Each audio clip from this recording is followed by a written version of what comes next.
में अगले 10 वर्षों में जापान से भारत में 10 ट्रिलियन येन निवेश का लक्ष्य निर्धारित किया है। भारत और जापान के स्मॉल एंड मीडियम एंटरप्राइजेस और स्टार्टअप्स को जोड़ने पर विशेष बल दिया जाएगा। भारत और जापान बिजनेस फोरम में भी मैंने जापानी कंपनियों को कहा, make in India, make for the world. Friends, हमारा ज्वाइंट क्रेडिट मैकेनिज्म ऊर्जा के लिए एक बड़ी जीत है।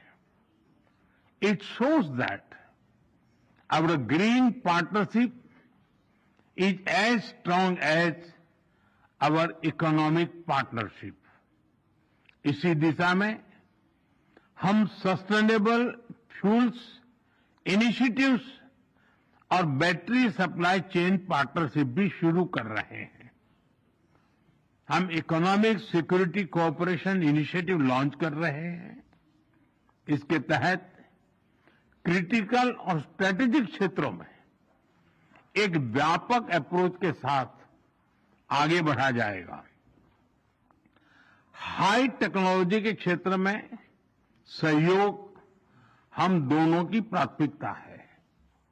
इस संदर्भ में डिजिटल पार्टनरशिप 2.0 और एआई कोऑपरेशन इनिशिएटिव में अगले 10 वर्षों में जापान से भारत में 10 ट्रिलियन येन निवेश का लक्ष्य निर्धारित किया है। भारत और जापान के स्मॉल एंड मीडियम एंटरप्राइजेस और स्टार्टअप्स को जोड़ने पर विशेष बल दिया जाएगा। भारत और जापान बिजनेस फोरम में भी मैंने जापानी कंपनियों को कहा, make in India, make for the world. Friends, हमारा ज्वाइंट क्रेडिट मैकेनिज्म ऊर्जा के लिए एक बड़ी जीत है। It shows that our green partnership is as strong as our economic partnership.